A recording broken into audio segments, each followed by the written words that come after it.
Hello, everyone. My name is Brett Mauser, managing editor at St. George's University, and today we are joined by Dr. Justin Roberts, chief anesthesiology resident at Robert Wood Johnson Medical School in New Jersey. Dr. Yes. Roberts, thank you for joining us.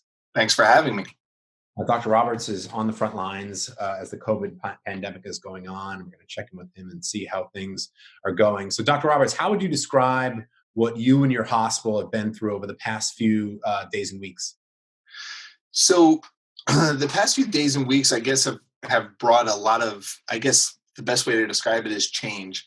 The only thing that has been consistent about this whole thing has been, change in the way that where we're providing care for these patients, providing new locations for intensive care units, trying to delineate, what units are going to be COVID units, what units are going to be, exempt from those COVID patients and kind of protect their own, comorbidities that are existing and not add to them.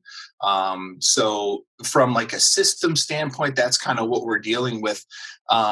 We've made a lot of changes during this time. And like I said, for the locations of the patients, but it's also kind of the role within we're trying to treat these people.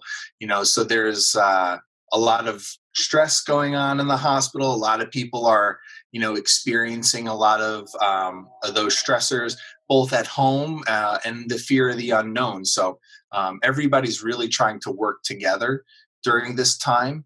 One of the nice things to see is different, lines of care, cardiology, interventional radiology, anesthesiology, all these different lines kind of coming together and really trying to help people. Is it a situation, you'd mentioned it before, but is it a situation where coronavirus patients are making up most or all of the caseload in the hospital, or is there a lot of business as usual going on? So, in terms of business as usual, so from an anesthesiology perspective, we staff many locations during the day. So we staff our general OR, and then we also are staffing places like cath lab, endoscopy, interventional radiology, things like that. So there's a lot of different locations that we do staff.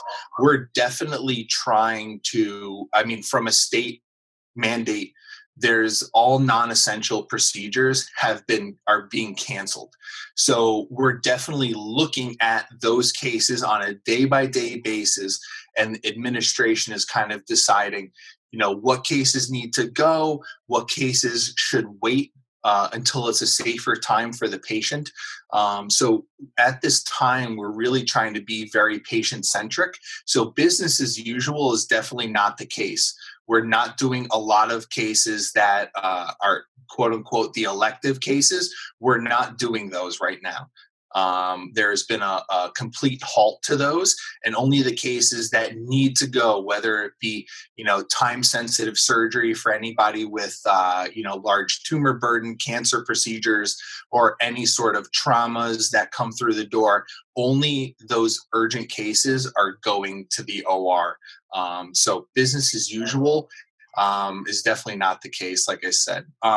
In terms of the patient population that we're treating, we're definitely those patients who have COVID also are going to need surgery. So one of the things that we're doing is, trying to implement plans and make sure that these patients who do have COVID are going for procedures and, going to and through them safely. And that's not only the patient, but making sure that all the support staff, from nursing to the surgeons to the anesthesiologists, making sure that everybody is doing this safely, is vital. It's been pegged as a virus that has largely affected older patients. Have you found that to be the case, or are there some other patients who are coming in that you've seen? Oh no, there's patients for all age ranges. We're definitely seeing kind of a smattering be across all age ranges.